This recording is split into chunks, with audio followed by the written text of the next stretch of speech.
Love ये नहीं होता है कि हम किसी और का शरीर प्राप्त करें और वो हमारा शरीर प्राप्त। ये घटनाएं तब होती है जब दोनों एक दूसरे को मन से, तन से और वचन से एक दूसरे को आपस में अपना मान। देखिए, अभी हम लोग फिलहाल तमाम मीडिया कर्मी जो हैं त्रिवेणीगंज में मौजूद हैं और हमारे साथ में एक समाज सेवी भी कह सकते हैं जो कि बिहारी युवा मंच के फाउंडर भी हैं और ये लगातार पर्यावरण के प्रति भी जागरूक रहते हैं और साथ में लोगों को भी जागरूक करने का काम करते हैं।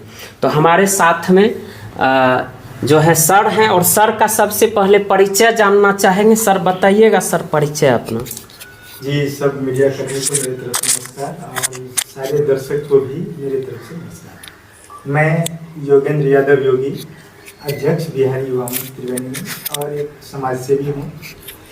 सामाजिक व्यवस्था के लिए मैं अनवरत मेहनत करता रहता हूँ और समाज में जो खासतौर से कुरीतियाँ हैं उसके विरुद्ध मैं हर हमेशा कार्यरत रहता हूँ। जी जी सर, बात कर लिया जाए अगर समाज में कुरीतियों की तो कई कुरीतियाँ हैं। जैसे लोगों को देखते हैं बराबर जो है ये मृत्यु भोज पर भी आवाज़ उठाते हैं, दहेज प्रथा पर भी आवाज़ उठाते हैं और ऐसे कई सामाजिक कुरीतियाँ हैं।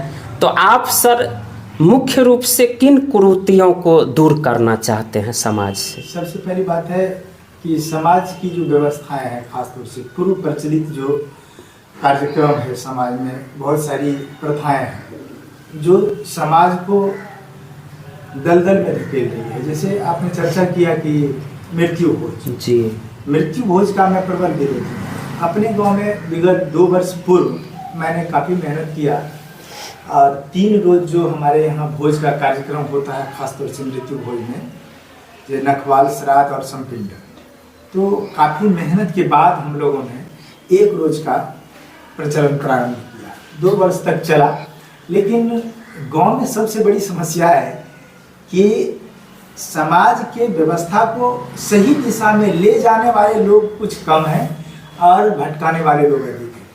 भटकाने वाले लोगों की संख्या अधिक हो जाती है, जिसके चलते कभी कभी हम लोग असफल भी हो जाते हैं।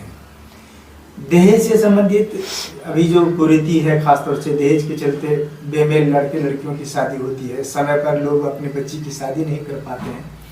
अगर शादी होती भी है तो दहेज के चलते कितना परिवार बिखर जाता है। तो इसके विरुद्ध भी हम लोगों को जागरूक करने का काम करते हैं, लोगों को समझाते हैं, प्रयास करते हैं कि बगैर दहेज का शादी हो, आदर्श विवाह हो।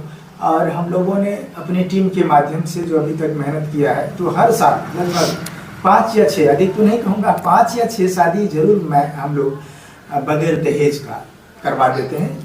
और उसमें प्रयास रहता है कि अगर अंतर्जातीय विवाह भी हो, जिसमें सरकार खासतौर से बढ़ावा दे रही है, और अंतर्जातीय विवाह जब होता है तो लड़के लड़कियों का जो मेल होता है आपस में, वो आजीवन पर्यंत एक पारिवारिक समन्वयता बना हुआ रहता है, आपसी प्रेम होता है। तो इसलिए हम लोग उस पर भी जोर देते हैं कि आदर्श विवाह हो, अगर अंतर्जातीय भी हो तो हम लोग इसमें प्रयास करते हैं, पहल करते हैं और करवाते हैं। अच्छा सर, आदर्श विवाह की बात आई तो एक चीज़ पर चर्चा करेंगे। आजकल देखा जाता है कि अधिकतर युवा एवं युवतियाँ जो है लव मैरिज भी कर लेते हैं, लव अफेयर करते हैं, लेकिन उनके गार्जियन लोग जो है अधिकतर उनके अगेंस्ट में आ जाते हैं। इसको लेकर क्या कहिएगा सर? एक चीज़ है, आप हम अपने लोगों को, सारे लोगों को एक चीज़ निश्चित रूप से देखना होगा कि लव की परिभाषा क्या होती है। कम उम्र में जो अधिकांश, जिसे हम लोग लव का नाम देते हैं, प्यार का नाम देते हैं, वो प्यार वास्तविकता है। प्यार तो भाई बहन में भी होता है, माँ बाप से भी होता है, लड़के लड़कियों में। लेकिन कम उम्र के लड़के लड़कियों में जो अक्सर आप जिसे आजकल के समय में लव का नाम दे रहे हैं, वो लव होता नहीं, वो एक शारीरिक आकर्षण है और वो बगैर जवाबदेही का। लव तो वो होता है ना जिसमें एक दूसरे के लिए लोग जान देने को तैयार होते हैं, एक दूसरे के प्रति समर्पण होता है। लव ये नहीं होता है कि हम किसी और का शरीर प्राप्त करें और वो हमारा शरीर प्राप्त करे, वो तो लव नहीं होता है। लेकिन कम उम्र का जो आकर्षण होता है वो लव नहीं है, वो सिर्फ शारीरिक आकर्षण होता है। जी जी जी। गार्जियन अक्सर उस जगह पर विरोध किया करते हैं, जो मैं देखता आ रहा हूँ।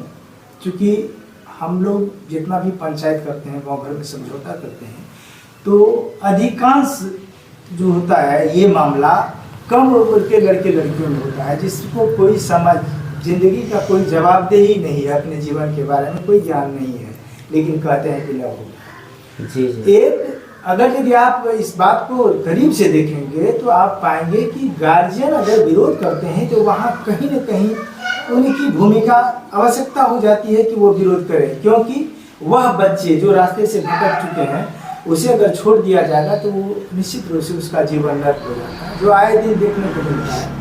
आकर्षण हुआ, प्रेम हुआ, दोनों भाग गए, कुछ दिनों के बाद फिर बीमार हो। लेकिन मैं तमाम गार्जियन से भी निवेदन करना चाहूँगा कि अगर लड़के और लड़कियाँ बालिग हैं और अपने जीवन की जवाबदेही को समझते हुए अगर प्यार होता है तो वह किसी भी जाति धर्म विशेष समुदाय को हों, गार्जियन की जवाबदेही बन जाती है कि उसे एक कर दिया जाए, उसे शादी के बंधन में बांध दिया जाए।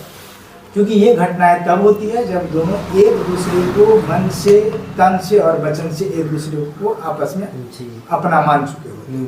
सर आजकल सोशल मीडिया का जमाना चल रहा है, जहाँ तक सर लव पे चर्चा हो रही है तो सर आजकल देखने को मिलता है कि इंस्टा पे, फेसबुक, मैसेंजर से प्यार हो जाता है। तो इनके लिए सर क्या कहना चाहेंगे? क्योंकि प्यार तो कर लेते हैं, शादी कर लेते हैं, लेकिन कुछ दिन तक चलता है वो प्यार शादी, फिर आगे चल करके वो रिश्ता टूट जाता है। सर मैं आपको विशेष रूप से कहना चाहूँगा, इंस्टा पे, फेसबुक पे या सोशल मीडिया पर जो प्यार होता है जी, वो मैंने पहले भी प्यार का परिभाषा आपको बताया, वो प्यार नहीं, वो एक आकर्षण है। मैंने देखा है कि इंस्टाग्राम पे अक्सर लड़के या लड़कियाँ जो भी फोटो या वीडियो पोस्ट किया करते हैं उसमें फिल्टर का एक सिस्टम होता है, काली लड़कियाँ वो गोरी हो जाती है जी। तो वो तो एक दूसरे को मोबाइल पर देख करके पसंद करने लगते हैं, लेकिन उसके वास्तविक जीवन के बारे में उसका तो कोई एक दूसरे को अनुभव होता नहीं है। वास्तविक अनुभव कब होता है? जब दोनों भाग करके शादी कर लेते हैं, साथ गुजारने लगते हैं, फिर वो एक दूसरे को समझ पाते हैं। तब उसे लगता है कि मेरे लिए ये नहीं परफेक्ट है और मैं उनके लिए परफेक्ट नहीं हूँ। तो जब देखिए, शादी का बंधन ऐसा बंधन है, जब एक दूसरे के प्रति समर्पण नहीं होगा तो शादी नहीं चल पाएगी।